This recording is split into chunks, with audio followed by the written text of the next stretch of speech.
Umorder ako sa TikTok mga madam. Kasi naisip ko, naboboard ako, kaya nag-check out ako ng marami. Lahat ng mga nakita ko, pinag-check out ko na.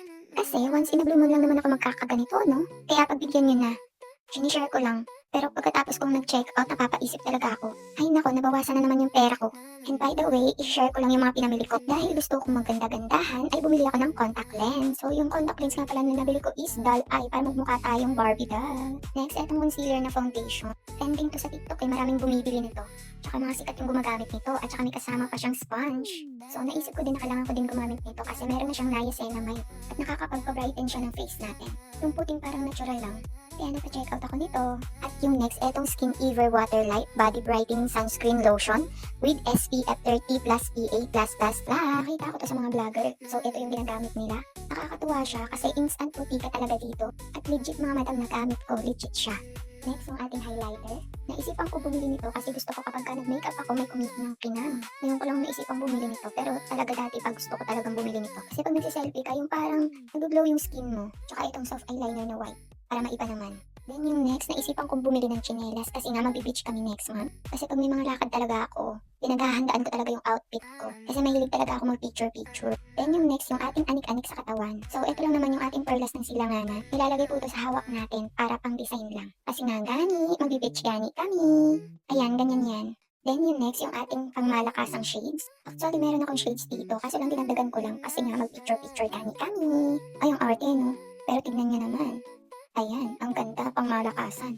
Opak, sino ka dyan? Para ka lang tagapagmana ng kumpanya. Opak. O siya, next natin yung ating pangmalakasang outfit. So, meron na rin akong outfit. Kaso lang, dinagdagan ko lang kasi kailangan na may extra tayong damit. Kasi nga ni, mag-picture-picture gani tayo. Pero mga madam, ang ganda. Ang ganda na napili kong outfit. Tignan niyo naman yung tela. Pero rate ko to 1 up to 10 ako dito kasi sobrang ganda niya. Sana bumagay sa akin, no? And next, yung ating pangmalakasang beach bag. So, kailangan ko to kasi para may lagyan ako ng mga gamit ko. Ang ganda niya mga madam, perfect pang beach talaga siya. May pa-clip-clip pa siya.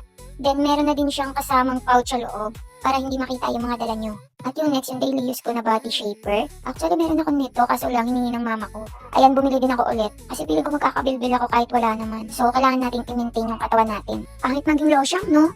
Kaya need pa din natin magpa-sexy. At yung next, itong car holder pala ng sasakyan ko. Actually, meron akong car holder kaso lang bumili ako ulit para sa video-video ko. Kasi yung isa pang call, yung isa pang video. At dahil nag-mini vlog na pala tayo, ay kailangan natin to.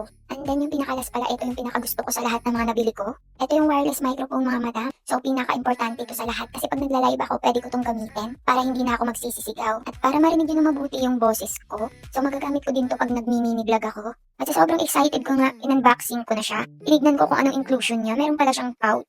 And then, meron siya sa loob na parang foam sa microphone. Then, meron din siyang tali. Then, meron din siyang hawakan. Hindi ko alam kung ano yan. Basta yan na yan. At saka nung inopen ko na siya, hindi ko alam kung paano i-open. I-slide lang pala pataas. So, eto na siya mga madam. Sabi dun sa review na nakita ko, plug and play lang daw ito. Sa tingin ko, ito yung pinaka-the best sa lahat ng mga in-order ko. Kasi ito yung mapagkakakitaan ko eh. Ang maganda pa dyan, dalawa yung microphone niya. Kasi pag nalubot yung isa, magagamit mo yung isa. At meron na din siyang charger cord na kasama. At yan, kahit pa paano sumaya naman ako. So, lahat ng mga in-order ko worth 2,000 plus yata. Share ko lang.